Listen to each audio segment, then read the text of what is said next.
Telugu Bigg Boss season 8లో mini grand launch ద్వారా 8 మంది wild card entries Bigg Boss హౌస్లోకి అయితే గ్రాండ్ ఎంట్రీ ఇవ్వబోతున్నారు.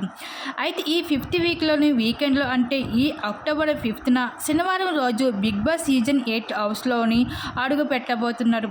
అయితే ఆ 8 మంది వైల్డ్ కార్డ్స్ అందరూ ఎక్స్ కంటెస్టెంట్స్ అని చెప్పుకోవచ్చు. వాళ్ళు ఎవరంటే గౌతమ్ కృష్ణ, మహబూబు, హరితేజ, అలాగే నైని పావని, రోహిణి, ముక్కు అవినాశ్, వితికా షేరు, ఇంకా టేస్టీ తేజ. అయితే వీళ్ళందరినీ చూసినప్పుడు చాలామందికి ఒక డౌట్ వస్తుందని చెప్పుకోవచ్చు. అది ఏమిటంటే వీళ్ళకన్నా మంచి పెర్ఫార్మెన్స్ కంటెంట్ ఇచ్చిన వాళ్ళు ఎక్స్ కంటెస్టెంట్స్ ఇంకా చాలామంది ఉన్నారు కదా, వీళ్ళని ఎందుకు సెలెక్ట్ చేశారు అని. అయితే గతంలో జరిగిన ప్రతి సీజన్లో మంచి పెర్ఫార్మెన్స్ మంచి యాక్ట్ చూపించిన ప్రతి ఒక్క కంటెస్టెంట్స్ని బిగ్ బాస్ టీమ్ అప్రోచ్ అవ్వడం జరిగింది. అందులో కొంతమందిని అయితే ఈ బిగ్ బాస్ సీజన్ 8లోకి అయితే తీసుకుని రావడం జరిగింది.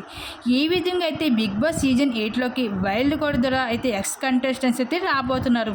మరి వైల్డ్ కార్డ్ కంటెస్టెంట్స్పై మీరేమనుకుంటున్నారు? మీ అభిప్రాయాన్ని తప్పకుండా కామెంట్ సెక్షన్ షేర్ చేసుకోండి.